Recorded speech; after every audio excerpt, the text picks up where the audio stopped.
This is The Brain Truth with Allison Jordan. Repent, renew, reclaim. And now, your host, Allison Jordan.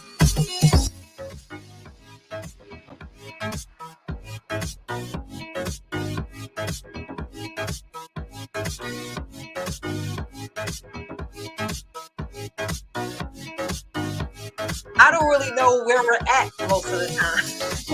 I'm always like, where are we? So good evening, Brain Truth, and welcome to another episode of The Brain Truth with Allison Jordan on the Brain Truth Radio and iHeartRadio station. Find us on YouTube, or guess what? You can please go to our Facebook. And last week we had the wrong Facebook up because we got actually in the last 30 weeks or so, we have more subscribers. So go to our Facebook, our YouTube, The Brain Truth with Allison Jordan, and subscribe, okay? And we're also here on Facebook Live, Spotify, Apple Podcasts, Amazon Music, Podbean, Google Podcasts, TuneIn, Player FM, Amazon Music, Listen Notes, and anywhere you can listen to your podcast. Oh, that was a lot. And of course, here at www.thebraintruth.com, live every Tuesday at 7:30 p.m. Central Standard, okay? And you can also find me every Sunday, noon to 4 p.m. Central on the AC Green Show on 106.3 FM, Chicago's #1 station for R&B. And if you want to feature your business, you can feature it here on The Brain Truth under what we call our Brain Rain Spotlight, or on the AC Green Show. So if you want to be here on the Brain Rain or be featured on the AC Green Show, email us at acandallymessages@gmail.com. That's acandallymessages@gmail.com. Okay? And then tell people to also visit us at thebraintruth.com. Now, we are also an Amazon affiliate. What does that mean? So every time you go to our website, which is at thebraintruth.com, and you want to purchase something off of our Amazon store, we make money and we need money. So go to thebraintruth.com and you'll see the tab where it says Amazon, and go there and shop. And if there's anything that you like that you want us to carry, let us know and we will carry it, and then shop with us, and then we can continue to support the work that we're doing here. Okay? All right. So, Brangels, remember our traffic control. Okay? So at the top of the hour at 8 o'clock, it doesn't matter if we're in a deep conversation, we will pause for traffic control. What is traffic control? Remember, traffic control is what you put in your phone or your alarm every hour, 1 o'clock, 2 o'clock, 3 o'clock, 4 o'clock, right? And you're going to make that alarm go off, right? And for 30 seconds, you're going to take a deep breath. You're going to recalibrate. You're going to check your soul, see where you are. You're mad at somebody. You want to go off on somebody. Where are you? And when you take that 30 second and just take a deep breath and show gratitude, do a prayer, you can start to really regenerate the endocrine system. You can really start to have a sense of peace. And once you keep doing it over and over again, it just becomes normal, right? So traffic control, remember, we're going to pause. Christian is going to put it up, and we're going to pause for traffic control. Also, get your pen and paper. Every show, people always text me or email me, what did y'all say? Can you send me that number again? So get your pen and paper and take notes, or do a screenshot so that you don't miss all the information, all the wonderful guests, and this valuable information that we do every week. All right, so get your pen and paper. So let's start with our breaking news.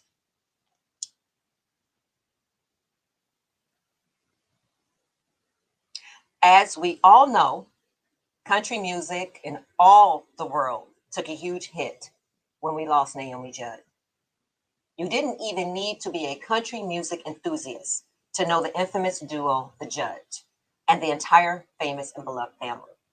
According to Page Six, Naomi Judd, who died on Saturday, April 30th, 2022 at the age of 76, due to the disease of mental illness, was open about her battle with depression throughout her decade-long career. During an interview on Good Morning America in 2016, the Love Can Build a Bridge singer revealed that she had been facing extreme and severe depression that left her housebound. Judge's condition worsened after she and daughter Wynonna stopped touring as a judge in 2011. As for Ashley, Naomi's daughter, the 54-year-old actress previously revealed that she was the one who found Naomi after she died of a self-inflicted gunshot wound. Ashley said, "I went upstairs to let her know that her friend was there, and I discovered her." The Emmy nominee explained during the May 12th Good Morning America interview, "I have both grief and trauma from this discovery." I can't imagine that. While she and her family members felt uncomfortable sharing Naomi's cause of death, they hope to shine a light on mental health struggles. "It's very important to be clear and to make the distinction between the loved one and the disease," Ashley explained. "The barrier between the regard in which her peers held her couldn't penetrate into her heart. And the lie that the disease told was so convincing." Mental illnesses are common in the United States. Nearly 1 in 5 U.S. adults live with a mental illness, 52.9 million in 2020. Mental illnesses include many different conditions, as we always talk every week on the show. They can vary in degree of severity, ranging from mild to moderate to severe. And according to Mental Health America, the estimated number of adults with serious suicidal thoughts is over 11.4 million, an increase of 664,000 people from last year's data. Did I have to say that again? An increase of 664,000. If you or someone you know is experiencing a mental crisis, call the National Suicide Prevention Lifeline at 800-273-TALK. That's 800-273-TALK, or text the crisis text line at 741-741. That story, whew, I couldn't even get through it. I read it and then I was looking at film, and we're going to get into that today. I was a Naomi Judd fan along with everybody, and that was actually harder than I thought to get through. So let's get to our sponsors. As you know, we need more sponsors. We've been doing this for several weeks, and we just continue to grow in our audience. I think we're at like a cumulative audience of like 1.8 million. So we appreciate our listeners, but we need more. We need more sponsors. But I'm very grateful of the sponsors that we have, and that's, of course, NAMI South Suburbs. As you know, I sit on the board for NAMI, and River Edge Hospital. So if you would like to be a sponsor, and we definitely need you, go to our website, www.thebraintruth.com. That's www.thebraintruth.com, or cash app us at #TheBrainTruth. That's cash app The Brain Truth. All right, everybody, let's get into the brain bit. As we know, here at The Brain Truth, laughter heals the soul. Okay, so let's get to today's brain bit. Now get ready. Now remember, I don't make this up, y'all. So you laugh if you want to. What kind of fish performs brain surgery? Dr. Gettys, you should know this. What kind of fish performs brain surgery? She thinking. See, a neurosturgeon. Get it? Neurosturgeon.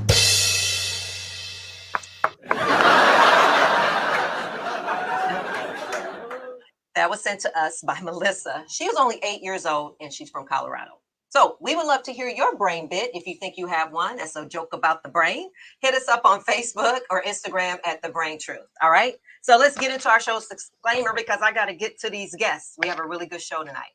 All right. The Brain Truth does not serve the purpose of providing medical treatment or therapy services, diagnosis, prevention, or cure for any physical, mental, or emotional issue, disease, or condition.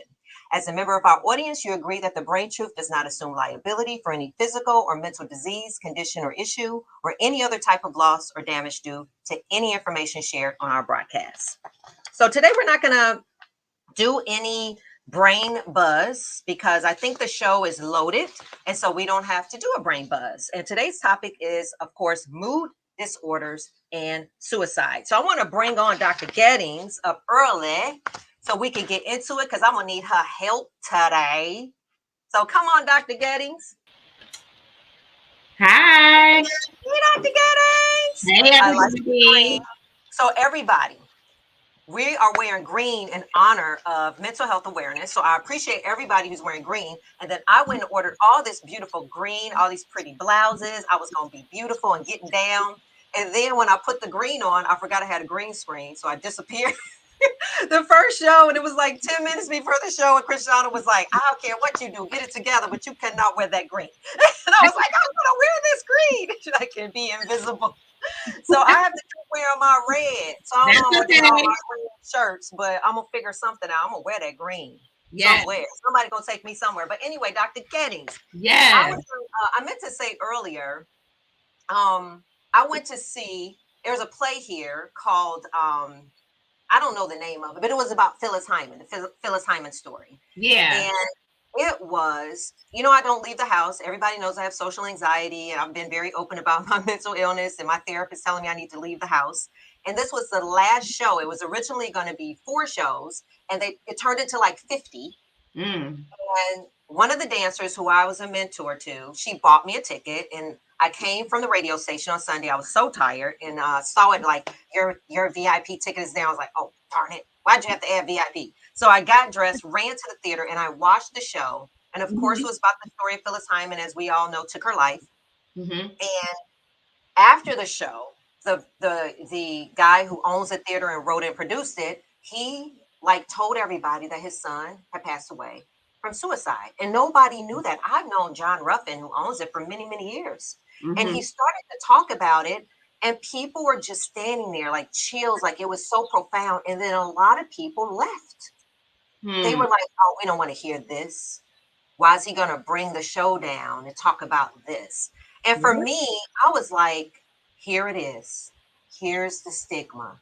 Here's the denial. Here's the not wanting to get into this relevant, true story. And it was just an example of why we do what we do. Mm-hmm. It's like people were leaving because we weren't shaking our butts and talking. It was real. And it was real to him that this play was motivated by losing his son. So I just was really kind of blown away by that. And as I was leaving, because of course it was a lot of people, and then I started getting my little social anxiety, trying not to have my thoughts, do my actions, my feeling, or whatever my therapist told me. And this woman grabbed me, okay? Yeah. And she grabbed me and she said, I have my mask on. And she said, hey, Allison Jordan. I'm like, how you?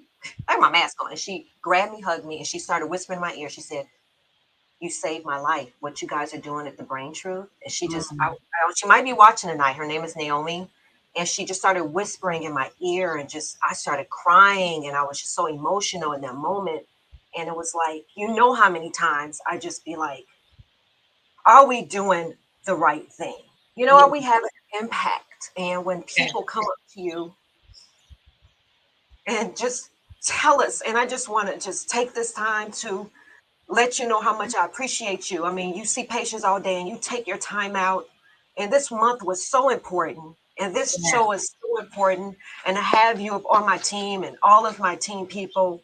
Yes. Dr. Ivy and Angie and Kim and Chris. And I just wanted to just say thank you, and I love you. And that's it. Allison, thank you. I'm so appreciative to you, because everything that I've lost count, but I think this is around month 9. Is this month 9? I'm not exactly sure. But you are the epitome of hitting the ground running. And I think that you have expressed to everyone just how genuinely passionate you are about making change as it relates to mental health, our education, and our ability to speak our truth. And I don't know a lot of people, unfortunately, who are doing that. And that's why we still have a long way to go. And a lot of people turn off this conversation, this topic, like you just said, you witnessed at the play, because it makes people uncomfortable. I think it really does. But we have to figure out a way to get past that so that we can help people. We can't just ignore what's in our face because it makes us uncomfortable. So I thank you, Allison, and I thank you for sharing your platform with me and allowing me to give back to the community and help educate our community. I love you, and I can't do it without you. I mean, you guys hold me together every day. I tell, Dr. Geddes and I, we talk all day. I get free processing and everything. All I got to do is just call and go, I'm having a bad day. Okay, tell me why you're having a bad day. Processing. I'm like, yes, free therapy, free therapy. Yes. But anyway. With Dr. Ivy. So I got the whole brain gang, honey. Yes. So anyway, so this show is, it's real important because as, some of you guys know, I lost the love of my life. With suicide, what I thought was a love of my life, and then my brother-in-law, and so we're going to get into this conversation today. And so I want you to sort of lead today in a way, okay, because we've got some people here that are people that are still, kind of dealing with the emotional impact of it. But I want to first bring on my first guest because I believe that this conversation with her can kind of set the tone. When I saw her video. And she came in at the last minute. I was, we lost the guest and I just started going on Facebook and she just responded. And I know why, because, like I always tell people, God uses me in this assignment. And as I keep my vibration high, he just directs me to other angels that are walking among us that are too doing the work. So I want to bring, first I want to show a little clip though, because I think it's really amazing when I started to research her. Sherry Kagi, did I say that correct? Is brilliant and beautiful. So Chris, I just want to show the little snippet about her, and then I'm going to bring her on and read a little bit about her, and we're going to get into this conversation. Hello, welcome. It's Sherry Kagi here in this beautiful location. Some good friends have allowed us to be here today to shoot, to take some pictures, to tell some stories. And this is the place where I came a couple years ago when I was still pretty tender in my grief journey, losing my dad. But it was a place where I came to write, to be alone with the Lord, and begin to process some of that grief. This album is called What I Know to Be True, and it is all-encompassing in that it is celebrating life's joys and sorrows. The joy of being married. God allowed me after a painful divorce to marry again, bringing me a new husband. And then I'm at this stage of life, a new grandmother. I have 2 beautiful grandsons. So there's some things to celebrate, and also some griefs to acknowledge. I got the call one night from my sister in California that my dad had taken his life, and none of us could have ever imagined that he would make that choice. And so I couldn't even begin to think about recording new music, and yet God was bringing fruit and inspiring the songs, and I had a batch of songs, and so I talked with Uncle Phil Kagi one day and told him kind of where I was at, and he's been always so supportive of me through many, many years, has played on several of my projects, as you know. I have done, a few shows with him, we had written a song together, that sort of thing, but this is the first time he and I have collaborated together on a project as co-producers. For us as believers, we grieve, though not as those without hope.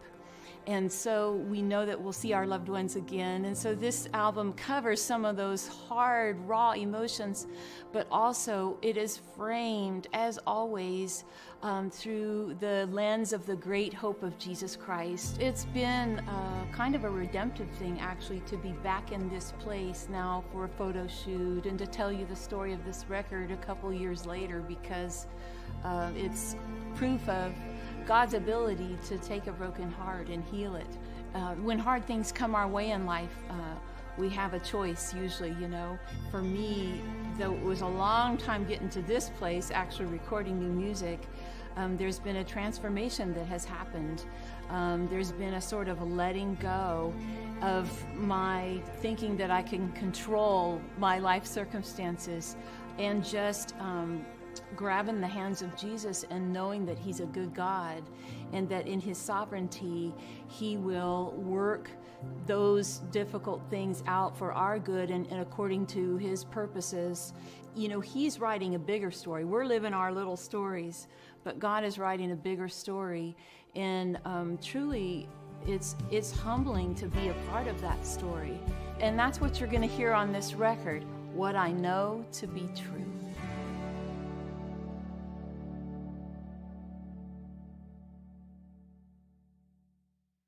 He has been a worship leader at a small church in Southern California.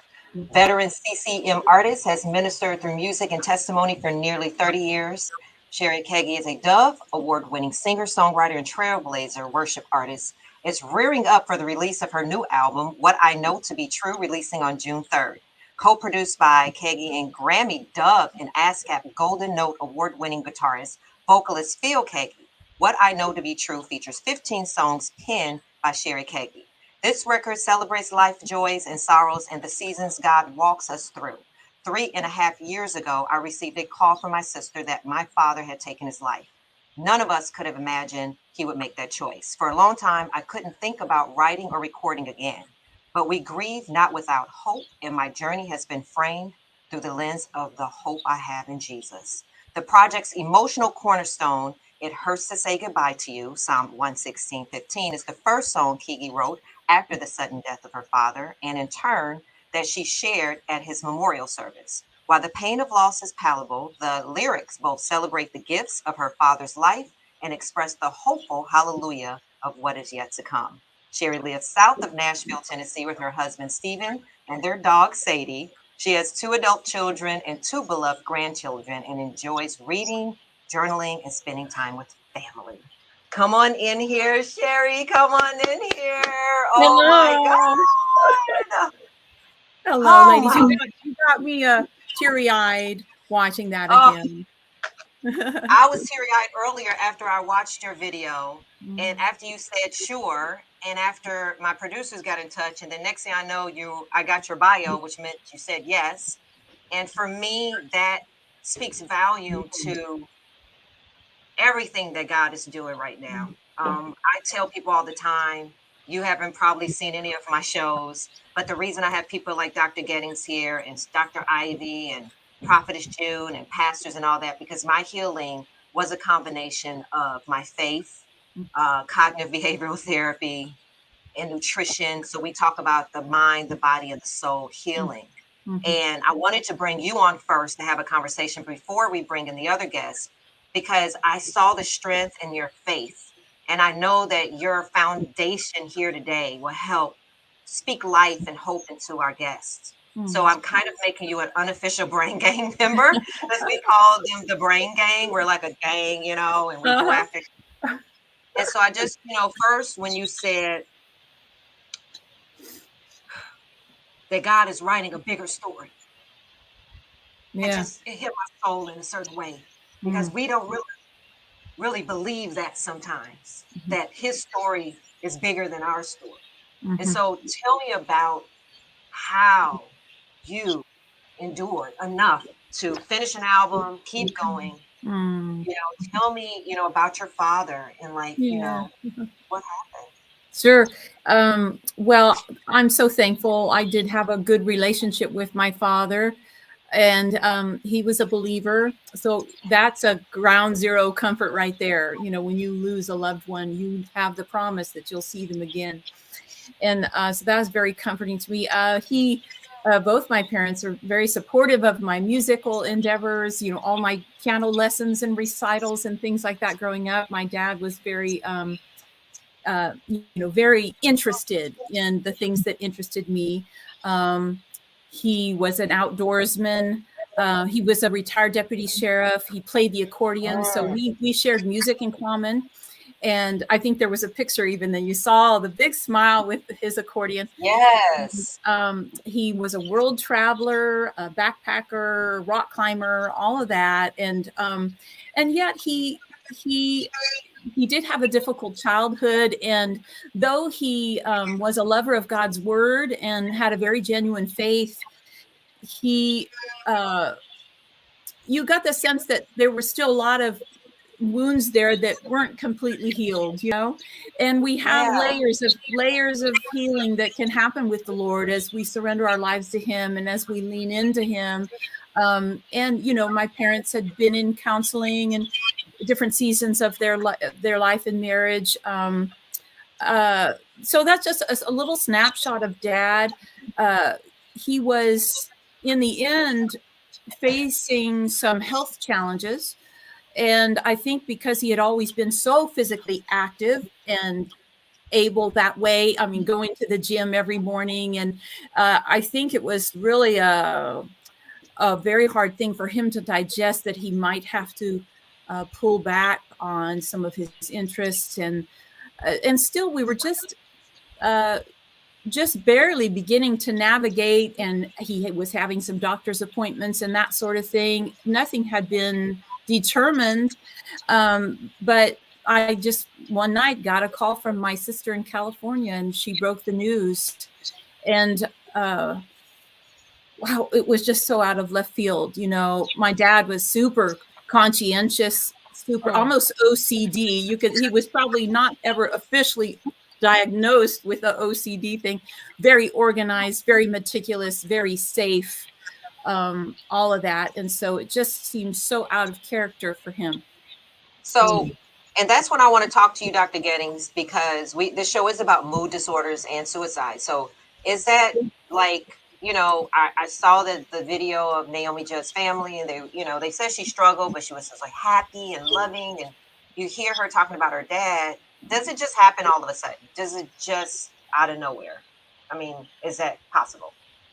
So absolutely. A lot of times individuals that attempt suicide or complete suicide is extremely impulsive.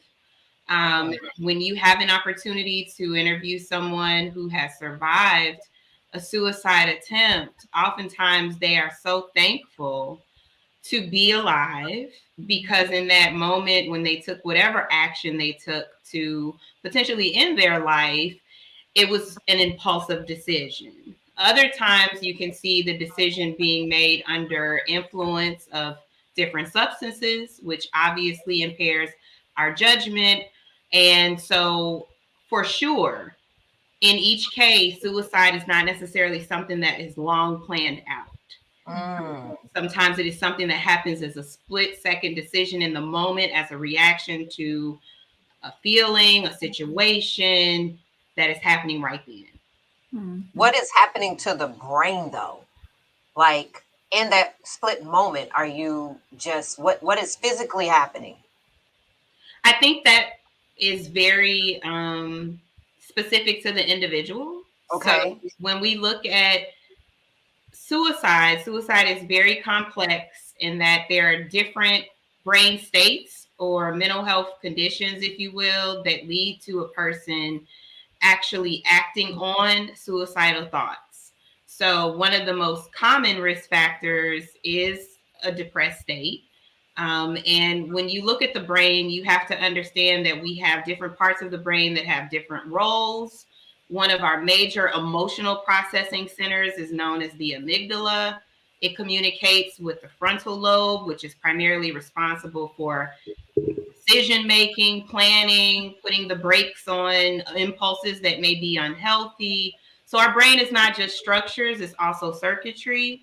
In the case of it's Keggy. Keggy? Okay, Keggy. I want to drink a beer. Just think that. You mentioned that your father had a rough childhood, and 100% you hit the nail on the head when you said healing happens in layers and in time.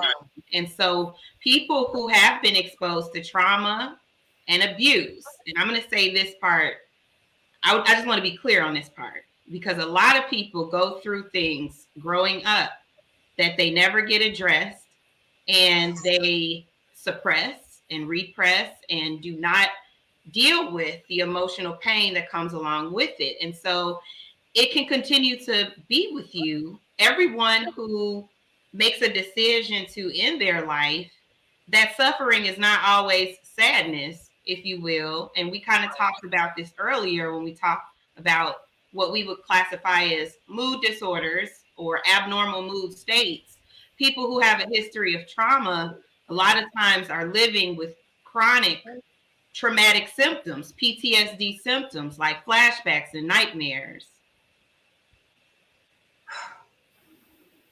We're pausing for traffic control for 30 seconds. I'm sorry. Take a time. Calibrate. Make sure we're in a state of peace and God's light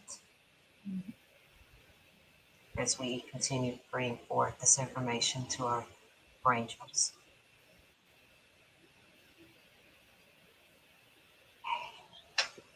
Thank you. Thank you, Brangels.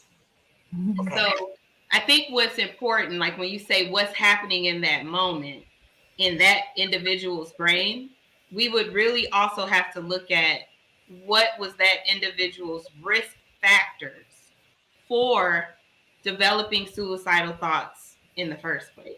Right. What was happening in their life, you know, across a span of years, and what also happened in that moment, that day, within minutes, etc. Because we got to pay attention. Like, I don't want people to start looking at everybody like, you're okay, are you depressed? Like going overboard, right? Mm-hmm. But, you know, I heard her say that her dad has strong in his faith. And that was one of the biggest things. Like when you looked at my video, I did a video, Sherry, that I didn't know I did when they were transferring me from the hospital to the psychiatric hospital back in 2020. And I said in the camera, which I don't remember that, this is what, so, you know, mental illness looks like. You know, I believe in God. Don't say that, you know, I'm not a Christian. You know, I went and I was saying all that. I don't remember saying all that because I think that's where the kind of misnomer, like we don't have faith. I remember, you know, people telling me, you just got to believe in God. You'll be fine, girl. It's just a devil in you and all this. And it's like, it's not the devil in me. I believe in God. You know, there's something else. Yeah. And that's what I really want the audience to know. This woman's father was a believer. She's a believer. It is not that. And if we can stop saying that, everybody, and stop, that's just denial. Just like those people got up and walked out of there because they didn't want to hear this truth and they want to connect it to something evil or, you know. Well, and there's a long history, and we talked about this on other shows, where we acknowledge, accept other illnesses, if you will, but when it comes to brain health, there's a long history of seeing brain health or brain dysfunction as some type of personal flaw. It is something that should be shamed, something that people perceive you should have more control over. So again, a clear analogy, if I have a bone fracture, you're not going to tell me, don't go to the doctor, don't talk to someone, don't get help, and trust in the Lord. So why do we have that same message when a person's brain is not functioning at its healthiest? And we have to expand our understanding of how an unhealthy brain presents, because we know if someone had a stroke and they can't walk across the room, okay, that's an unhealthy brain. Or if I have epilepsy and I'm having seizures, they have an unhealthy brain. Well, what about when a sign of an unhealthy brain looks like I'm depressed and I haven't talked to anyone, come out of my room for weeks at a time? Like, if people don't understand what their brain is responsible for, then they're not going to know how to recognize when it's not working. And it'll be so quick for you to say, oh, snap out of that. You have no reason to be depressed. Keep your faith in the Lord. All that is fine and good. But at the end of the day, your brain is an organ too. I've never met a person who's chosen to be depressed. I've never met a person who's chosen to be suicidal. So if you think about that, why would somebody choose that? And if it was that easy to fix it, wouldn't they have done that already? So that part really lies with lack of education and also still stigma and shame. I'll wrap it up with just saying the brain is so complex because we have parts of our brain function that we see as involuntary and parts that we see as voluntary. I feel like mood is way too often under that voluntary umbrella. So if you're in a bad mood, you should be able to snap out of it. And that's a problem. So Sherry, how did you get out of it? How, I know you and your family, this just, must have been a tremendous loss. So how do you Yeah. yourself, and how are you handling your own mental health? Yes. Well, I did go into a pretty good deep season of grief, and I had experienced grief of other kinds before, but this was different in that, often could I could read or recite a scripture, or there were certain things that I learned to do that would often work to renew my mind and boost my spirits, that kind of thing. But this was different in that I felt I was really stuck. And though I was pressing into the Lord and I was giving him access to my heart and emotions and allowing myself to cry and in the scriptures and journaling my thoughts and prayers, all of that, still about a year into it, I realized, you know what? I think I want to talk to someone. I think I Yes. need to meet with a grief counselor. And, the Lord, for me, the Lord has been for so many years my wonderful counselor. And Right. he has counseled me so beautifully through his word, and so, but you know what? For me to recognize God has put certain gifts in people, There you that go. there'd be Yes, no ma'am. shame in me going to one of his followers, a grief counselor, and see that he might work through that person in a different way beyond what I was able to do on my own. And Exactly. so that was a gift. And I had gone to Grief Share, which was also helpful, holding space for me with others who get it, But I did go through a book with a Christian counselor. The book was, though, the Grief Recovery Handbook. And she led me through week by week, different sessions and Grief. different Wait a minute. Say exercises. that again. Grief Recovery Handbook. Got it. Correct. Okay. Yeah, the Grief Write that Recovery down, everybody. Handbook. And it led me to work on these relationship graphs. So I actually ended up doing a relationship graph on my ex-husband, and Mm. then also one on my dad. And where Mm.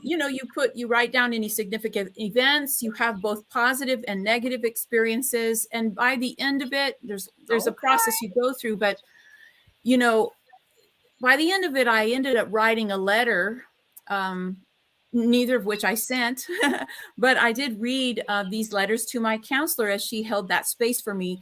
And I wasn't expecting, but it was really powerful. It was really emotional and Mm. tender. And all the while during that counseling, I really was prayerful to ask the Lord to invite him to show me what I needed to see for my healing. I was saying, Lord, I want to be healed, Yeah. and you are Jehovah Rapha. I had experienced his healing in my life in other circumstances, healing from bitterness Yes. and resentment and unforgiveness. So I knew his ability, and yet I wasn't quite there yet. And so I was And that's grateful it. to That's go it. through Say that. that again. I wasn't quite there yet. And that's what I was trying to tell people. When I Mm-hmm. was going through my depression, it was like, your faith and just praying. I can't even wash the crack of my butt, ma'am. I can't even comb my hair. It is matte. So I get it. But if the brain and the body is not giving me the strength, there's something else going on. And so I'm going to need you to pray for me. Hold me up because I'm not quite there yet. So I agree with that statement. Doesn't Mhm. mean that we're not faithful followers. It has Mhm. nothing to do with it's an illness. Mhm. When you're driving to your cardiologist to go get your blood pressure, going to Walgreens to get your blood pressure medicine, we're not saying, you shouldn't take that. You should just trust in the Lord when your blood pressure goes over the, whatever. Walk on your broken bone leg, like when Dr. Getty said, you can do it. You can walk, thy healed bones go. No, you need to do whatever you're supposed to do with the orthopedic surgeon, so I Yeah. get it.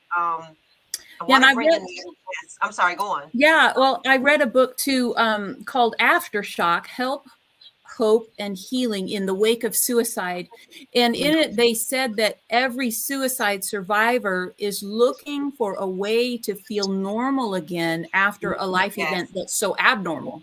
Like you don't have a file cabinet for this, you know? So it really is, I think, a unique grief for those that are left behind. And I know that my dad wasn't looking to hurt us. He was looking to end his own pain in Correct. some way.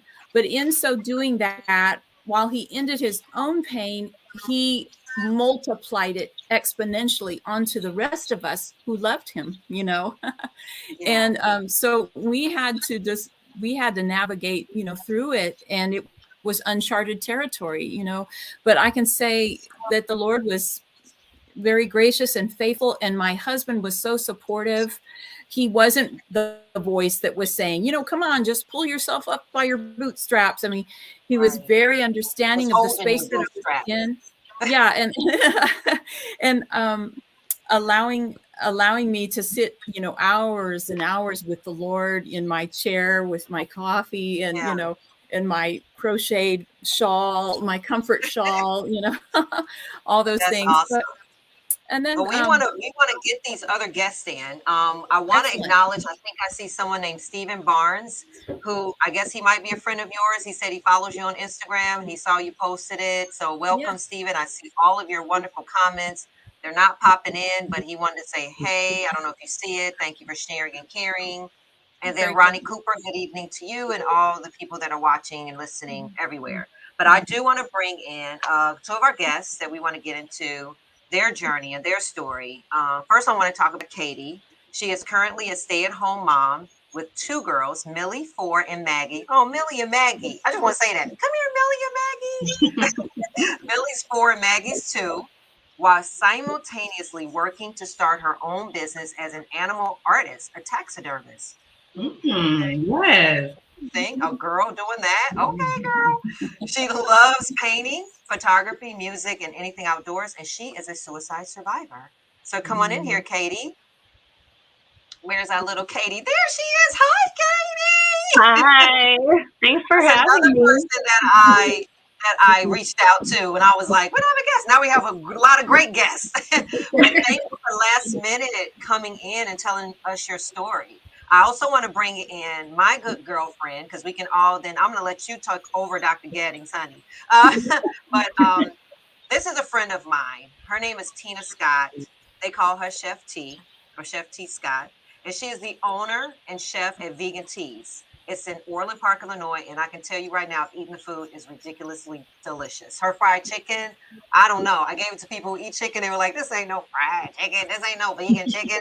But anyway, she's the leading restaurant serving Tinley Park. She's like one of the top vegan restaurants in Illinois right now, in Mokina, Frankfort, Homer Glen, Palos Hills, Oak Forest, Orland Hills, and surrounding areas.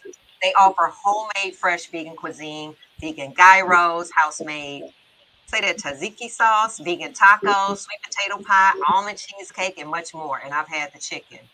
I've had the cauliflower. Anyway, Tina is here to discuss her healing after having to witness her husband take his life. And so come on in here, Tina. We've been waiting and waiting for this moment. Hi, Tina. Hi. She has been with us from before I did the show, and you wanted to come on the show 50 weeks ago, or however long we've been doing this, 50 shows ago. And you were like, "I want to come on and support you, sis." And then we couldn't even get through a conversation. You couldn't even drive down the street. And I was like, like I always say, this show isn't about exploiting people's stories for ratings or this, or, it's about healing. And I knew then that you needed to take some time and do the healing so that you can come back, and it's always going to be a journey, I know. But I just want to applaud you and commend you on your strength and to be here tonight. And you too, Katie. I'm very humbled by it. So I don't know which one you want to start with, Dr. Gettings, but I'm going to hand it over to you, my partner. Well, I think I'm so happy that everyone has joined. I think for our audience, one thing that a lot of people can't relate to or understand if they haven't experienced it is actually being suicidal. And I think that that's part of the harsh judgment sometimes that's that's delivered. So I think it would really be helpful if maybe Katie could share to start off more of your story specifically, and what you're comfortable with in terms of sharing how you felt at that time and what may have contributed to that decision. Yeah, absolutely. So I guess my journey kind of begins in high school. I've always struggled with mental health, and I ended up turning to drugs pretty quickly. It gave me a way to feel like I fit in somewhere, and um, a way to feel like I was okay with who I was. And late in high school, I actually was suicidal then. And I had reached out to a teacher of mine who encouraged me to get help, which I'm really glad that he did. And at that point in my life, I went and got therapy. I got clean. So I've been clean for 17 years now. And then things kind of, they were good for a while, and then it kind of snowballed. So fast forward like 7 or 8 years, and instead of drugs, I had turned to alcohol. And sorry. I know you're okay. You're okay. I was actually thinking about it because I've never actually told anyone the entire story about the night that it happened. So a lot of people know about my suicide attempt, but I've never actually shared all the details. So this is actually kind of cathartic for me to be sharing this tonight. So, And but share yeah, what you're comfortable with. So I was at the bar and I had gotten really drunk, like I was doing for quite a few months, because I just was not in a good place. And I left the bar and I walked around the block and I sat down in somebody's front yard. And I was going to take a bunch of pills that I had. And I just remember thinking how awful that somebody would have to come outside of their house and see me on the side of the street, on their sidewalk. And simultaneously, I was thinking about my goddaughters who had lost their stepdad. And they were little, they were young. And I was like, I can't do that to them. So I walked around the block back to my car. And I'm not sure what changed, but I decided to call my brother and my ex-boyfriend actually for help. And I told them that I wanted to kill myself. And they rushed over. I did end up taking all the pills, and thankfully they believed me. I mean, I feel like that's something that people may say when they're not in a good place, and maybe a lot of people wouldn't follow through, but I did. And they were my angels that night. They saved my life, and took me to the hospital. I ended up being intubated for a couple days, and I remember while I was still intubated, I remember hearing my parents' voice in the room, and I just thought, wow, I need to fight through this, because Sherry, I think like you said, the pain that I was feeling, that was going to cause just a huge ripple effect on all the people that love me. So that was actually June 22nd is 9 years, and it's also been 9 years that I've been sober too. Wow. And I feel like God put me here on this show with you today. Like, it's so insane because I am so I feel so strong about telling my story, even though it's hard still. Because if I can help one person, like to feel like you're in a building that's burning down and you're on the 100th floor and your only option is to jump out of the window is one of the worst feelings in the world. But I guess through my journey, I've learned that like there's other ways. Like you don't have to jump. So Katie, thank you. Yes, thank you so much, Cindy. yeah. Oof, that was good. I mean, I know you inboxed me. We were going back and forth, and I told you, you know, and that's why Dr. Gettings is here. I said thebomb.com will be in the building. And, you know, this is what she does and listens to all day.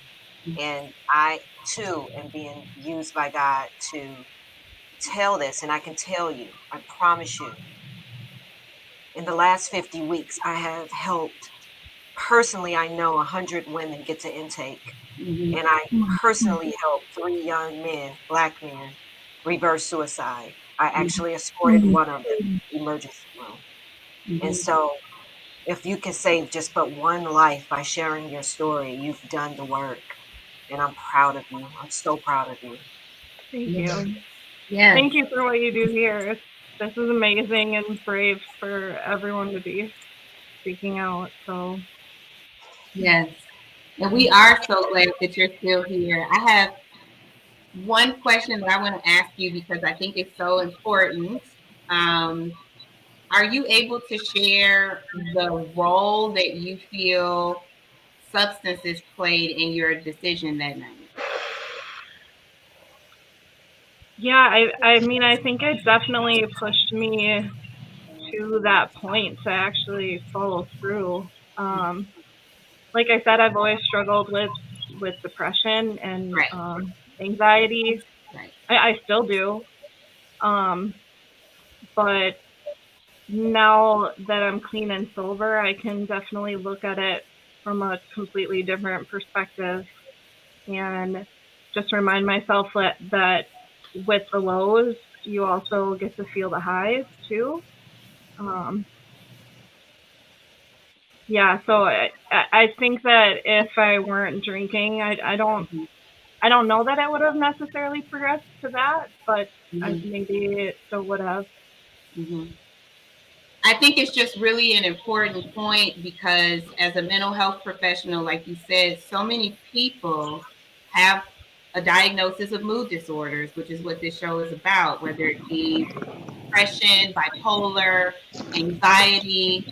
And oftentimes, in our effort to feel better, to self medicate, to use substances, one of the major risk factors for actually acting on certain thoughts that we may have sober is being intoxicated. And because alcohol is so disinhibiting, that part of you that may normally say, you know what, I'm feeling bad, but I'm not about to do this. No, I'm not going to do this. It's literally not functioning in that moment.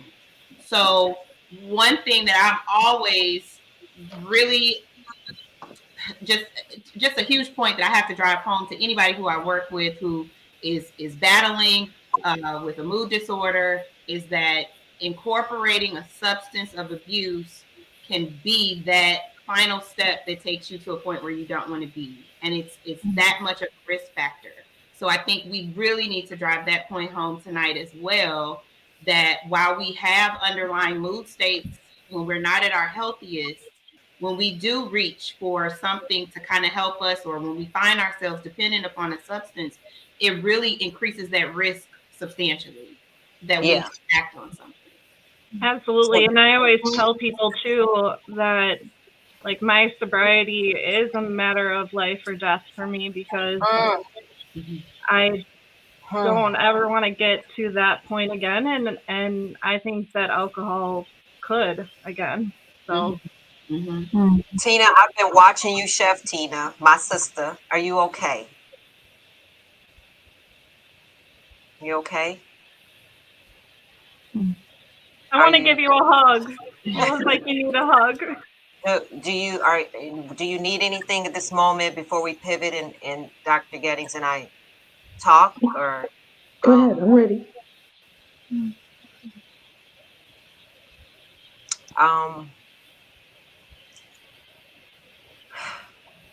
I know You explained to me the day. I don't know how much you want to share.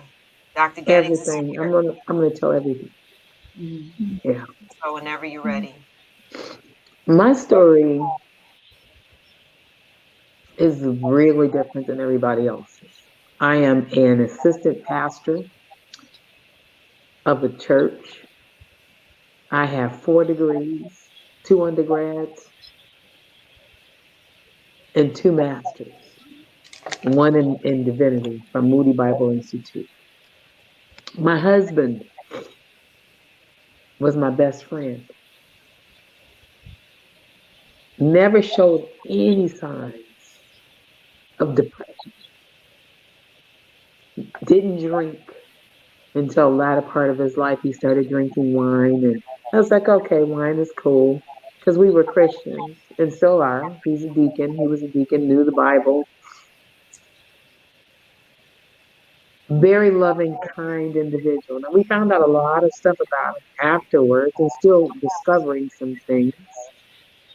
But at the end of the day, some of the things I hear from experiencing what I've experienced, it makes you angry, because even though they don't know what they're doing to the people they leave behind, it's like taking Velcro and snapping it apart, because you're not ready for that. So I'm going to go to the day before it happened, January 9th, 2021. We had people coming into our restaurant because it was, they were going on the Daniel fast, and I'm a complete vegan. We don't use any animal products whatsoever. We were laughing and joking, the whole staff, because, people were coming in saying, oh, my pastor put us on fast, and what y'all got? And we were fixing things for people, and we were tired, and we were laughing, and so that day was over with. And so that morning, which was Sunday morning, I get a phone call, as I always do sometimes, from a customer asking if they could order something, and I told them we were closed. And he says to me, he said, I am out of town, and I'm here with my wife. We're from Pennsylvania. We're on our way home. Can you just do something for us? And so I asked my husband if it was okay, and he said, yeah, it's okay. We can go. You can go do it. And I said, well, would you mind going with me? And he said, sure, I'll go. So I stayed a few minutes longer, and I got ready. We watched church on Zoom. He was watching cowboy movies. But before we went to Walmart. When he comes out of Walmart, he's saying, I don't know who he talked to, but I found out later on who it was. And so once he got in the car, I said, are you okay? And he said, no. I said, well, what's the matter? And I don't want to go. And so, it was just like night and day, 2 different people. My husband never got mad. He never got angry. He was one of those kind of individuals where I would say, Kev, you think we're all going to be okay? And he goes, yeah. And I'd be like, okay, it's good. Because he was the person that, like, when I would see him walk in the room, I would light up like a dog seeing their owner. This is how much I cared about my husband. I did so much in the sense of making sure that he was comfortable, because I felt I was going to be the one that went first, because I have a lot of medical issues. I had a lot of medical issues at the time. And so that particular moment when he seemed to change, I said, well, do you want to go home? He's like, yeah, I want to go home. So we were close to the house, so I drive him home. Now, mind you, I told people it was an accident because I was embarrassed to say what actually happened. And that's the reason why I said I'm going to do it. And as I was listening to Ashley Judd's story and listening to everybody else, I was getting angry, because the impact that happened to us, the ones behind, we have PTSD because we find these situations. So let me think. So anyway, I'm in the truck ahead of him, because my truck is big and the truck is garage, but his truck is behind mine. And I heard a pop. And I was like, what was that noise I heard? And I was getting ready to pull off, and I looked in the mirror, and his head was bobbing. And I'm like, is he listening to music? What is he doing? So I stopped the car. Something told me it must have been the Holy Ghost. I got out the car to look to see what was going on, and there was blood dripping from his mouth. And I'm like, what the hell am I seeing? So I opened the door, and if he had moved the vehicle, the doors would have locked. I open the door, and I see his glasses are broken. because the bullet did not leave his body. So there was no splatter in there. It was in his body still. He was still trying to breathe, and I'm screaming, what did you do? What did you do? And I'm screaming at him because he's not responding, but I know at this point that he shot himself. And I'm sitting here in shock. I'm like, what do I do? So I got my phone, and so I dialed 911, and I'm telling 911 what happened. I'm an ex-cop, so I'm giving them play-by-play situation. So I'm begging God, if you let him live, I don't care if he's an invalid, I don't care. Just let him live, let him live, because I didn't understand what was going on. My brain detached. So we get to the hospital. 5 hours later, 5 hours, they come out and they say, we can't do any more for him. We've done surgery. He's gone. I'm outdone. We were together that morning. I leave the house as a wife, and I come back a widow. Not only did that change who I was, it changed my personality. I don't go by my first name anymore. I go by T. I don't answer to the other name. I didn't call his name. I told him I said, you cannot come in my dreams. You don't tell me anything, because there were no notes. And I hear people say, call the 1-800 number. They're not going to call the 1-800. He never told us that he was depressed. He never said he was going to commit suicide. He never mentioned it to anybody. He never wrote a letter. He didn't do any of that. So you can't decide or detect those particular things. If he was screaming out for help, he was good at hiding. Never showed any form of anything. But something in him snapped, and he committed suicide. I don't know what happened in his childhood, because we never talked about that. His mother had 7 children. They all had different fathers. Mm-hmm. We were happily married, lived in a 3,000 square foot house that I purchased. Yes, I did purchase it. I purchased his company, and it went under because of Instaprint. And then he ended up working somewhere else, and then he started working for BDTs because it's our company, right? Am I upset now? I got PTSD. And so now I talk to a therapist, because you have to. Because I blamed me. I'm like, did I do something wrong? Did I cause it? Is it my fault? Was he mad at me? I treated him like a king. I never argued with him. He never went to bed angry. I always made sure that I never showed him any difference because of the fact that I made more money than he did. I didn't care. I loved him. I didn't marry him for his money. So I look at, and I hear, and I listen.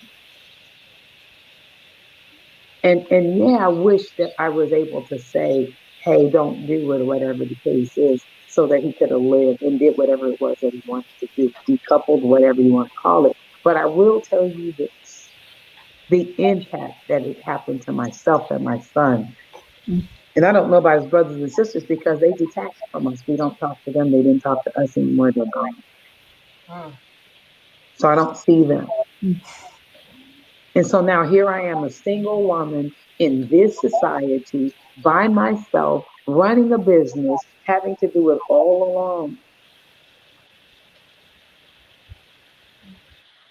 It's I different. want Sherry, first of all, Chef T, I love you so much. Mm-hmm. And I was with you, not then, but the times you were driving down the road and couldn't even make it to the next stoplight. Yeah. We would pray, and I would do some grounding. But to see you sit here and speak so poignantly about it, and trust me, I can't even commend you. I just want to do this because I just feel it in my spirit. I need Sherry to say some words, some comforting words that God has for you in this moment. Yeah. And then I want to hear from the young woman who survived. And I think if we start with them speaking life into you, Yeah. and then I'll get to Dr. Gettings to sort of, give you a little insight on how we can continue this journey of your own. So. Yeah, I'm so sorry to hear about your story, and it's very fresh. That wasn't very long ago at all. Mhm. I will say the verse that's coming to mind right now that was of such comfort to me when I got the news about my dad, it was, I had read it before. Somehow I had retained it because I didn't have the wherewithal to open my Bible or anything like that. You're just reeling, you know. And yet the Lord brought to mind Psalm 116:15. It says, "Precious in the sight of the Lord is the death of his saints." And when my sister called that night, crying and rocking and reeling, I kept just repeating that verse. And in a strange way, it comforted me, just the thought, you mean to say, Lord, that somehow my dad's death is a blessing to you? This is precious to you, not the manner in which he passed, but you are blessed to receive him. It was an interesting thought. And I later worked that into a song that I sang at his celebration of life service. I'm so sorry for your loss. My mom, you know, I've navigated with her and her journey, losing her one and only lifelong partner. So we've grappled with, you mentioned the anger. That is an honest response. In my situation, you said that your husband didn't leave a note. My father really didn't leave a note either. So it's hard to know how long had he been thinking about this. Someone had said that oftentimes for people who take their own life, from the time they decide and the time it's done is 5 minutes. But I don't know if that's true, but I've heard that statistic. But he did leave a small gesture of love to my mom, which was in the form of his handwritten. He wrote the lyrics to Elvis Presley's song, "I Can't Help Falling in Love with You." And that was strategically placed on this TV tray. And so that was a small comfort, you know. He would, and as I think back on conversations with Dad, he only once verbalized to me, you know, that he was kind of struggling with some depression in the morning. He had stopped going to the gym, which he had loved. So that was a change in behavior that we could observe. And yet we still weren't pointing it, you know, making anything of it. So yeah, just it seemed like there were no signs. But the Lord is near to the brokenhearted, and I don't know how or when. It may be a very long time yet. But I know that he's going to meet you in your lament, and he's going to catch every single tear. He's willing to sit with you, and in this season of darkness, I just know, not that yours and our situation is the same, but I just know that in my grief, I just knew that the Lord was with me in it. And while I couldn't change my circumstances, I knew that because of my past history with God and him showing up with me in different ways throughout my life, I knew that I could let him hold me until we got through to a better place. And it took a while. It's we're coming on 4 years for me.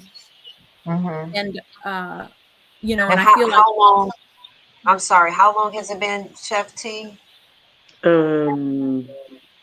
15 months, probably. Wow. it's still Katie, so you new. want to say something? I I have gotten to a place where when I started doing Facebook Lives and talking about my journey, it got better for me because one Yes, of the I things that saw I that. did, yeah, one of the things I did is I lied in the beginning. And, I remember. I carried this shame of, my husband, we were like the Huxtables. Everybody wanted to be us. That's how much, you see him, you saw me, we were always together. And so I don't know, apparently he was living this other life that I found out about later, but um, I will say this. I will do whatever I gotta do to reach the individuals that are sitting there considering removing themselves from this earth Mm, and not thinking about the people that they are leaving behind. I get it because, we all, go through a portion of depression. I experienced what depression felt like. It was almost as if God wanted me to experience it. And it felt like a building was on me. And I started praising God and it went away. I was like, oh my God, what was that? And then there was a time I called Allison. Somebody was getting on my nerves. It was in my ear. I went through PTSD and I'm like, she was the first person I thought about.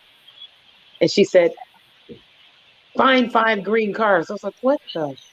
Is she talking about? So I'm looking for 5 green cards and she says, count them. So then I said, okay, I got 5 green cards. She said, now find 5 other things. And I was like, what? It was, and I didn't get what she was doing, but it brought me back to normal because I got lost. I was driving my vehicle trying to go back to my restaurant and I just blanked out. I didn't know where I was. So I realized that the impact of someone who is so whatever, that if my husband had said to me, listen, I want to be divorced from you, I would have been fine. You want to take one of the rooms over there and we just be roommates? Cool. I would have did whatever I had to do instead of him taking his life. This man was good with guns. And he decided to take a gun, put it in his mouth, and pull the trigger and give not only self-inflicted wounds, but self-inflicted pain. And I am interested in knowing why anybody would want to put that kind of pain on themselves and the impact of everybody else of what he did. And you had showed me pictures of him, and I want Dr. Gettings to kind of explain that he started to look physically different. He did. He started to manifest a different. They don't even look like the same human being. His face was swollen as time went on. We did a video. It was a commercial that they did on me, and I looked at him and I was like, "Oh, he looks old," and he's 5 years younger than me. Okay, so he looked older. His face was swollen. He looked tired. Then he started looking disheveled. My husband was a put together like a mannequin. He was always super perfect when he put his clothes on, just always like literally, straight. And I used to buy his clothes because I used to tease him and say that he was like a Geronimo. Brown shirt, brown pants, brown socks. I was like, yeah, no, you're not leaving the house like that. So I started dressing him. But even to that, he was literally perfected. We both knew how to put things together. Yeah. I'm sort of OCD as well, but he was even more than I was. So for him to, everybody loved my husband. Everybody. Yeah. He was the kindest man on earth, but he had a past and something that was going on. I mean, later on, I find out that he had a mistress out there, but which is a shock to me because he was Opie Taylor to me, didn't do anything wrong. So again, did you ever find out what happened to the phone call or who he was speaking to? It was his ex-wife. I found out that it was his ex-wife. I found that number, traced it back, and it was her. So what would have happened, Dr. Gettings, in the time it took to get out the car, I'm not trying to make you like solve a mystery or anything, but just from the perspective of what could the brain or what could the mental state be in a phone conversation? So honestly, we kind of already talked about, well, I just want to touch on a couple things that you said, right? Because I hear like this kind of like, you know what? don't tell me about a note. Don't tell me about the suicide hotline. Like, nobody had time for all of that. We didn't even know. Nothing was planned. But in that frustration, I think it still highlights the fact that a lot of people who do choose suicide do so impulsively. So Yeah.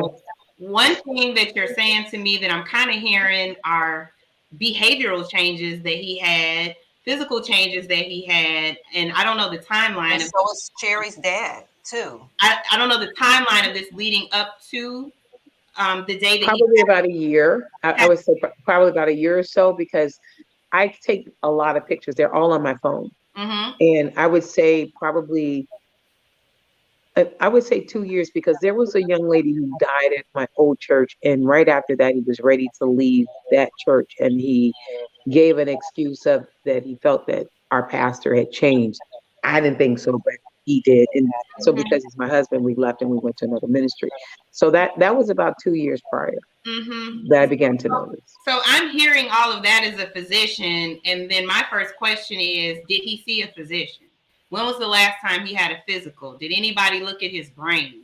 They didn't look at his brain, but he kept saying that he needed to get, like he couldn't have sex or whatever. So he told me he was going to the doctor for that particular reason. His doctor, it was my doctor's husband. So I actually talked to Dr. Naman and I asked that question, and he said, your husband was in great shape. He didn't need any of that type of stuff. So there was something going on there that led him to go into other realms, like into pornography, into, dealing with prostitution and things of that nature. It got like that with him that I found out later. So that was the reason why he didn't have relations with me, because he was trying to protect me. Okay. So he always protected me up until that point, up until whatever caused him to do what he did.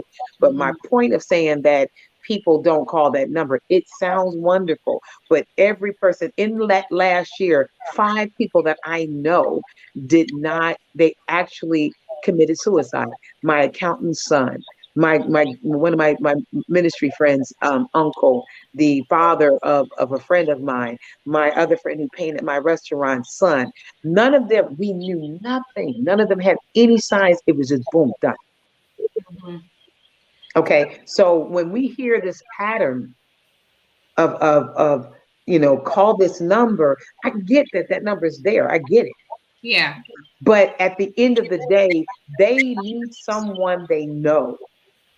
And so when I started calling and getting out, and the reason why I'm so passionate about this is when I did that first Facebook page, I had people come all the way from Wisconsin and come to my restaurant and say, listen, what you said helped me.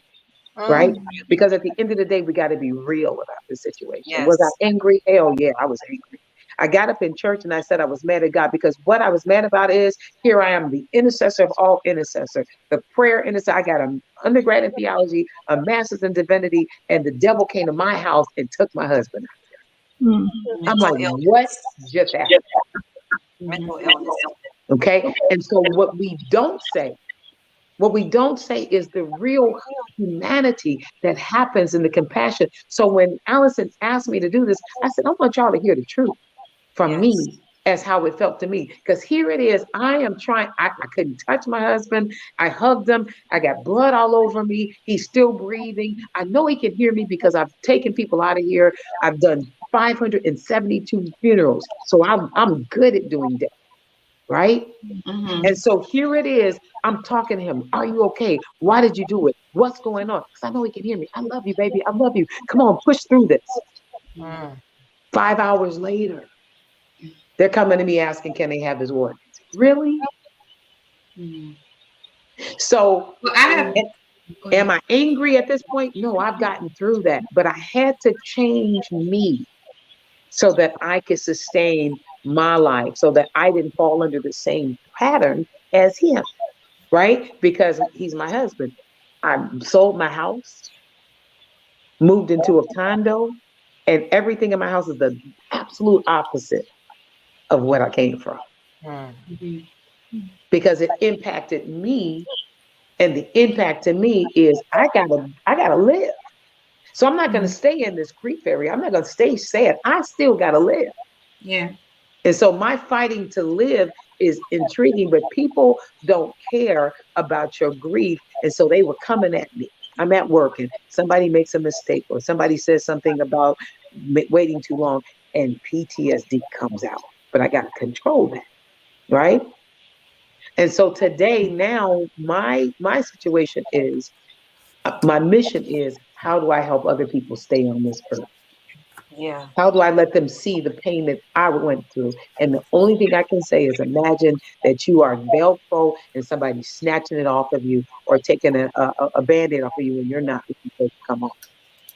Because you still got to live with that sight in your head, eyeball out of his head, blood coming out of this way and out of every orifice of his body. And you're watching this. Nobody should see stuff like that. That's not TV. That's real life. Dr. Right? Geddes, you've been trying to say something, and then we've got to actually bring in the Brain Gang because, as usual, our shows are so good that it just goes by. But go ahead, Dr. Geddes, before we bring in. Well, I think two of the things, well, one thing you said is what in that moment. And I think the common theme with choosing suicide is to relieve yourself of some burden. Period. Yes. Like make it that basic. And in that moment, it's a huge moment of desperation for a lot of people where they're trying to relieve some perceived level of burden or pain.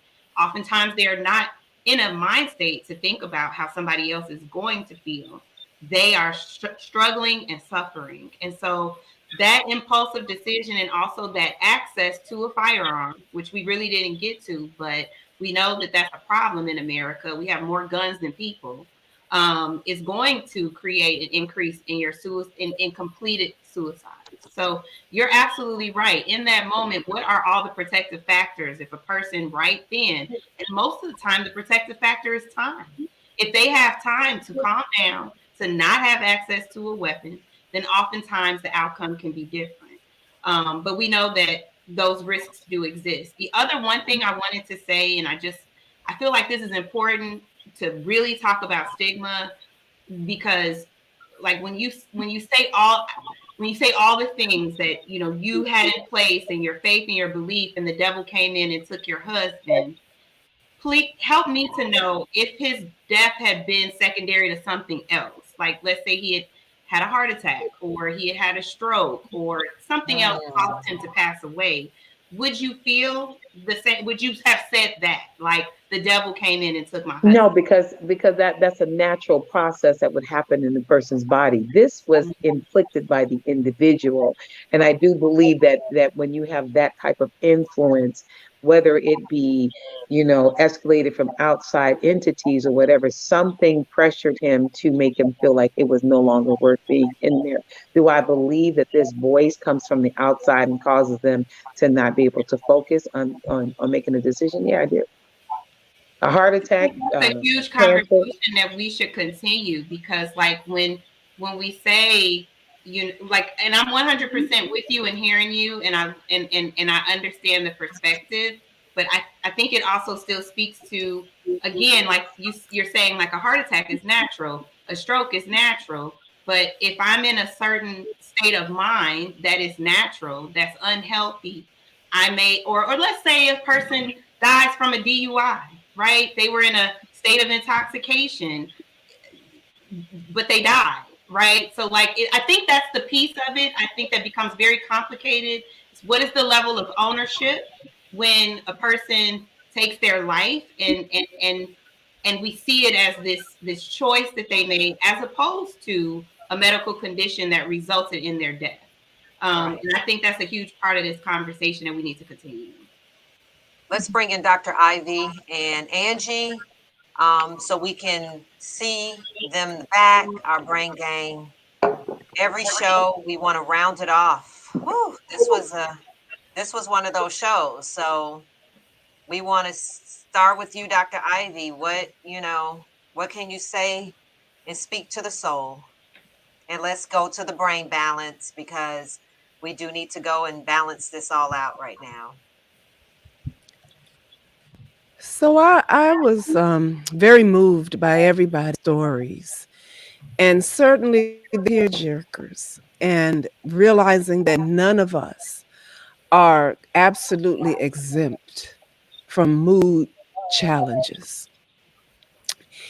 And Allison and Dr. Gettings, if it's all right with you, I'd like to share something from a book that I've written called Journey into Inner Yes, ma'am. Peace. Of course. And I don't have tissue, so I might have to use my fingers. Okay. So this book is about all kinds of healing rituals and mindfulness meditations for relaxation and meditation. There was a somebody said, "Oh, but what is your personal experience with this? You got to put your personal experience." So I created a chapter that I called the 3 Ds: death, dying, and depression. I am reminded as I am writing this passage of my personal relationship with death, dying, and depression, that it is an experience in my life, and I am always consciously aware of it. I close my eyes and see my veins encircled with liquid light, spinning around each blood vessel, shining with sparkles like the Milky Way. I feel the liquid light penetrating into my cells and begin to pour over me like being baptized in the chilly waters of the Jordan River. I feel myself slipping into the darkness where there is no pain. I know that there is a place to go that pain cannot survive. I know that there is a place that welcomes me into the bosom of protection. I see the clouds as they open up for me, and I sense voices whispering to me, "Come, come, we're waiting for you." And I'm a total sense of peace and stillness deep within, which is beckoning me into the clouds. My attention is drawn to my body, and my mind and heart begin to communicate with one another. It's not time yet. Release her, and release her into life so that she may live. I can remember pleading with my heart and mind, "I just can't take this pain anymore. Let me go. Let me see what it's all about."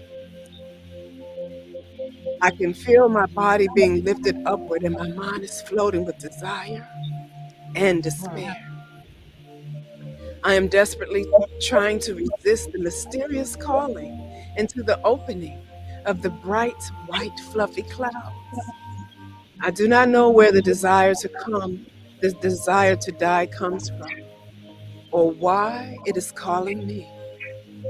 I just know that when the clouds become bright and the sun's rays are beaming from the sky, it is as if they're calling me. I reach deep, deep, deeply into my inner knowing and the power of the higher mind and release myself from the desire to die. I know that my reality is that I would pain to die instead of me. And gently, the urge disappears as if it never were reality in my feeling world. And I keep on driving my car to my destination. And I'm thinking to myself that no one will ever know of my secret passageway into inner peace, the ultimate peace and serenity. Death is not an option. Mm. Wow. That was a real experience. Wow. So that's my offering. Thank you. Thank you, Dr. Agnew. Never knew that. Know that it is not the truth. It is a lie. And the only thing that we're trying to escape is the pain. but you dig deep and know that it is a lie. Know that it is trying to trick you and confuse you and take you of your life. But somewhere in the center of your core, Mhm. your soul knows that it is not your turn. It is not your choice, and it is not your decision. You can have life. Just breathe and know that you are worthy. Thank you, Dr. Ivy. Thank you. I think we need to pause a few seconds for traffic control. Take some cleansing breaths.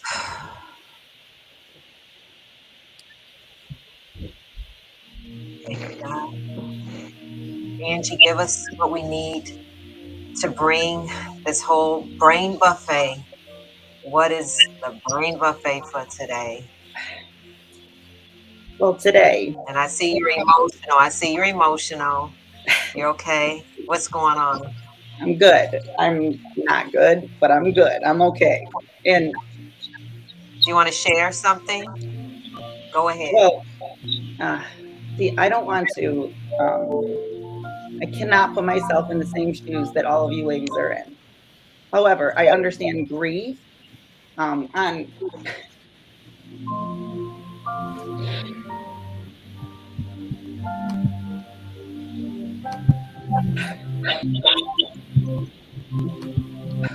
We love you, Angie. I didn't know, like I We really didn't love think you, this Angie. show Yeah. was going to be so emotional for me.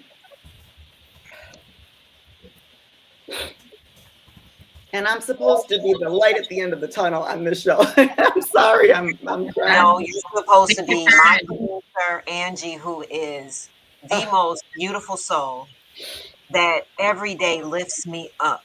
Every Oh, but day. Every day. it takes a And it's village. okay, because this is the conversation that needs to be had. And we are It all here in our journey to heal somebody. There's Mary Beth. I love you, Ange. You got this, my strong, beautiful friend. She's so wonderful. I'm sitting in her basement right now. Are you?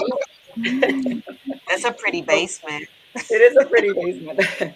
Okay. And I'm going to say this, but I'm not trying to put myself in anyone's shoes. And for those who don't know me personally, I know grief on a very personal level because I lost my husband. I did not lose him to suicide, though. I lost him in a very tragic way, and it was unexpected and tragic, and it was very self-destructive. So I can understand from that perspective what losing someone feels like on so many levels. And I had children, small children at home, and I was left a widow, and I didn't know how I was. So I can understand so much of what you said, Chef T. But all three of you ladies, I just want to say, are so incredibly strong. Yes. And so incredibly strong because it's been 10 years for me, and I'm angry. I'm sad. I have good days and I have bad days, and it's a roller coaster ride of emotions. And I don't think it's ever going to go away. I don't. And I think with time, I learn how to manage it better, but it doesn't go away. And when my children hit milestones, it's harder. When things happen in life, when I'm struggling with money, there's all sorts of things that trigger my emotions. And I went through all of the stages of grief, and I think I've revisited them over and over and over again. And sometimes in one day, I revisit every single one of them, and that's okay. I think that's people need to understand that it's okay. And it's okay if you're laughing one second and you're crying the next. I think it's all of that. We hear us, the survivors, you ask so many questions, and you want to just ask them why did you do this to us? Why did you do that to you? I just don't understand. Please tell me, fill me in. And that is a real that's so difficult to just not know. And as moms and as wives and as daughters and as humans, as friends, we want to be there for everybody. We would do anything to help the people that we love. And I think that that's the most devastating part. I think that that's it's like, man, why didn't he just come and talk to me?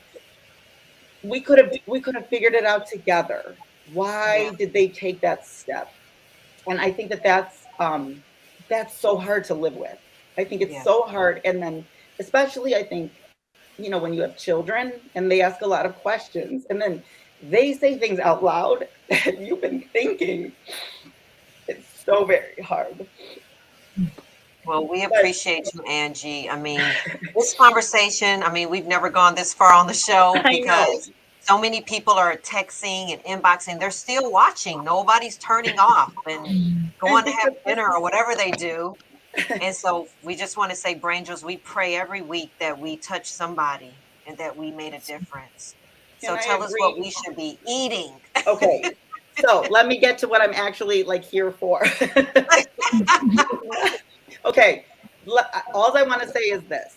If there were one supplement or food or anything to put into my body, I put it into my children's body every single day. And it's something that is just makes us all happier. And I think in general, we all need to be, our mindset needs to be in a brighter, happier place, would be vitamin D.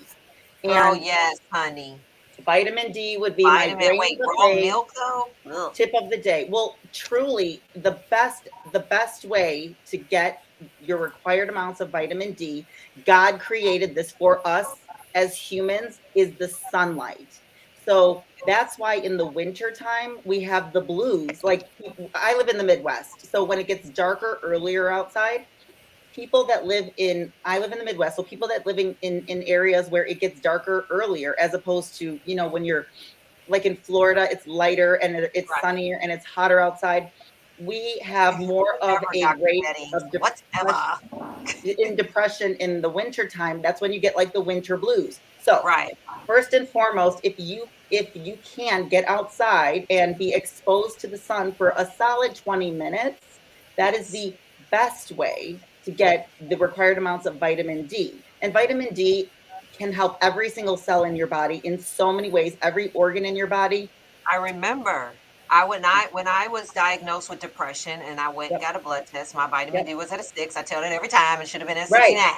Exactly. Black people don't have no vitamin D because we don't be drinking milk. So Black people, get some vitamin D. I got to take it. And that was a thing that they were saying was hurting the Black community during COVID too. Truly. Was vitamin D. Right. Thank and you, truly. Angie. Dr. Getty, brain biology. And then I need 1 minute, everybody. Go. Yes, well, I'll just wrap up by saying your brain is a powerful organ that does so much. And I think there's a lot that we don't understand about brain function. And I'm prayerful that with more education and knowledge that we'll be able to not only understand the mental state of other individuals, but have empathy and compassion for what they're experiencing with no judgment. And that's really my goal. So educate yourself about our emotional sensors. The amygdala was the big name drop tonight. And educate yourself more about nutrition and preventative ways to maintain your brain health. We all need it. We all need our brain. We're all aging and we want it to be healthy. And there are many different ways that our brains can fail us, and it can look a lot different in a lot of people. So just make sure that you're open to understanding that. Thank you, Dr. Gettings. And I see you, everybody. Francie, one of our producers. Great show. Thank you, Francie. Brain Gang Gang. And 1 minute to our guests, and just looking straight in that camera. Give them all each a close-up, Chris, and tell us what you want the audience to take away, please. And we'll start with you, Katie. Oh, wow. I guess just to take it seriously when somebody tells you that they're struggling, and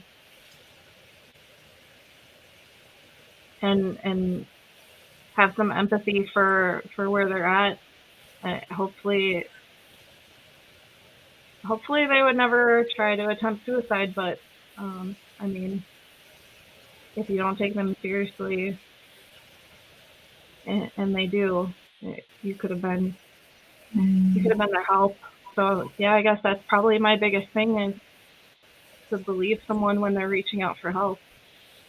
Yeah, believe them when they say it. That's huge. It's small but huge. If you want to get in touch with Katie, and I'm glad that she's on this show, and who knows who's going to reach out to you, but it could be somebody that wants to talk to you. And you said you have to step into your assignment. So if you want to get in touch with Katie, she is a suicide survivor. You can find Katie at www.facebook.com/Katrina.TIEMAN. Thank you, Katie, for being here. I'm so proud of you. And then let's go to you, Chef T. Give us your final words. My final words would be this. As survivors of those that are impacted by suicide, is number one, forgive yourself and forgive the person so that you can live. It's not your fault. You even though you may be thinking that it is, you have to tell yourself that it is not your fault, and you have to find love and live again. You have to trust God more than ever, and you have to begin to share with others where you are so that they can at least be able to hear you, because it's a two-sided coin, the same coin, but two sides. And at the end of the day, as African Americans, we have to be okay and open to getting outside help. It is okay to find a therapist. It's okay to talk to someone about your mind. If your body hurts, you go to a doctor. If your brain hurts, you must go to get some support on both sides. It is okay. And I think that we have to change that stigma of that we don't believe in going to therapy and we just go to church and pray. No, you need to talk to someone so that they can help you to manage even some of the stress and trauma that your brain has just gone through when someone leaves this earth. And so I do believe that we do need to do that.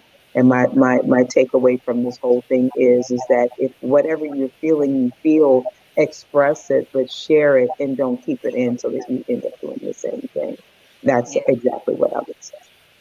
I'm so proud of you, Chef T. I love you. I love you more. A long time coming, sister. And I'm just so very proud of you. And you will be back. You will be back. So if you guys want to get some of that delicious, yummy, scrumptious, I was hoping I'd be smacking on something from you. I know, right? Angie, we've got to go to lunch to her place. I promise you, it's so good. I want to go. Chef T. And that's Vegan Teas, honey, in Orland Park. Yep. Field trip. Huh? We need a field trip, Allison. Field trip. Yeah. That's the thing that keeps me going. My customers coming in help me. Put up our slides so we can find out how to get in touch with Chef T, Scott, Vegan Teas. You can reach Chef T at 7. Oh, you want people to call you? Okay. I mean, they get a chance to reach me. 418-7469. Screenshot this. It's called Vegan Teas. It's in Orland Park. And please, if you can, get by there. Get some of those. Oh, my God, her banana pudding, her shakes, everything. So thank you for being here. I'm just so overwhelmed with all these guests. And so you got the final word, Sherry, because I definitely am excited about your album, June 3rd. Thank you. So yes. There's the album. Oh my gosh. Yeah. And so this was very important. This was your healing.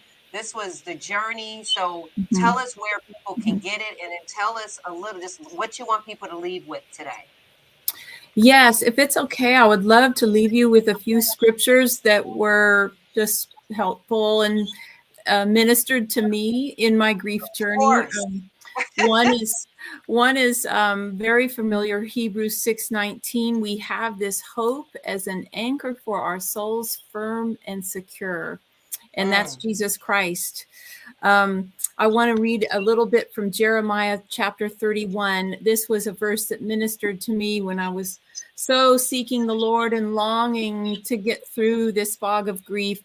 It says, I have loved you with an everlasting love. I have drawn you with loving kindness. I will build you up again, and you will be rebuilt, O Virgin Israel. Again, you will take up your tambourines and go out to dance with the joyful. I clung to that. And then this one from Lamentations 3:32. Though he brings grief, he will show compassion. So great is his unfailing love. Thank you. That was actually one of my scriptures that got Well, yeah, it's the living word. the living word. If you want to get in touch with Sherry Keegi, you can reach Sherry at sherrykeegi.com. And she also has her album coming out that we're super excited about. It's releasing June 3rd. And you can go to sherrykeegi.com. I went there already and I saw where you can find out more about getting her music. Today was, it was such a purposeful show. As we continue to move on in this month of mental health awareness, Dr. Gettings, this show was so necessary. And heavy. And God was truly present because the guest that we had couldn't make it. She's going to be on a different show, but as God always does, he always, just like last week, he brings the people that need to be here. Amen. We don't stress out, and we just give it over to him. And he brought these powerful voices, and I can't even express. And then Dr. Ivy, that was even just so powerful. The authenticity heard in the room today. Thank you, Dr. Ivy. Yes, Dr. Ivy. Lord. So, all right, next week we have another show, Heartbreak or Brain Break. We're going to be talking to people about, everybody's had a heartbreak. I'm going through a heartbreak right now. And, we're going to talk more about, is it the brain or is it the heart? And we're going to bring comfort and clarity to, yet again, our brain jokes. So tune in next week, Tuesday at 7:30 p.m. right here at thebraintruth.com, while we recognize Mental Health Awareness Month. Let's ready ourselves for the brain bliss.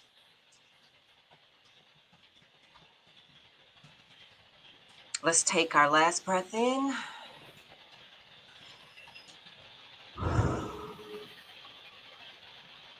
And remind yourself, I am a peaceful soul.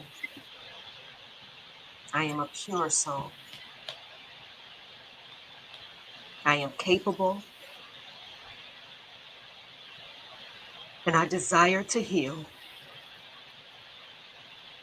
And the power is right here within me. I am open to being authentic. I am open to letting go of ego, anger, and attachment. I am open to forgiveness. I am okay. I desire mental, physical, and emotional awareness. I desire clarity, calm, and pure mindfulness. I am okay. I will receive love and give love freely. I am open to a deeper connection to Source. I am love. I am love. Thank you, Brangels. And remember, repair, reclaim, renew. And that's the Brain Truth. See you next week.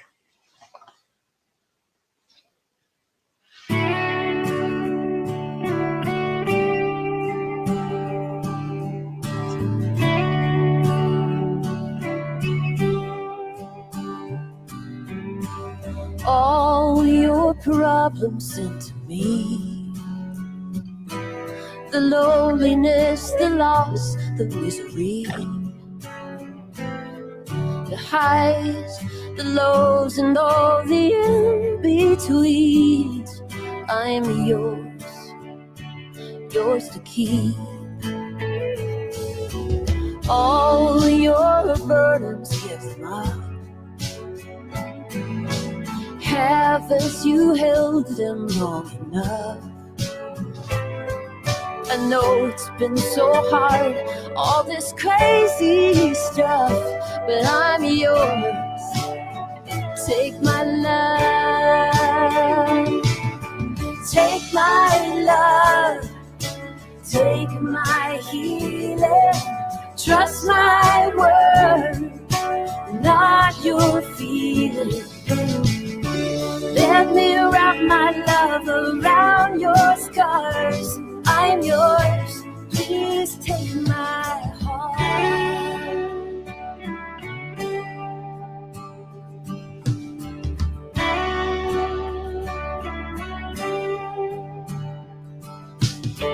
All your reasons not to live, the shame, regret, and all the things you missed. Take hope, have heart, and let me tell you this. I'm yours, I'm yours. Take my love, take my healing. Trust my word and watch your feelings. Let me wrap my love around your scars. I'm yours, please take my heart. Take my love, take my healing. Trust my word and watch your feelings. Let me wrap my love around your scars. I'm yours, please take my heart. Please take my heart. Please take my heart.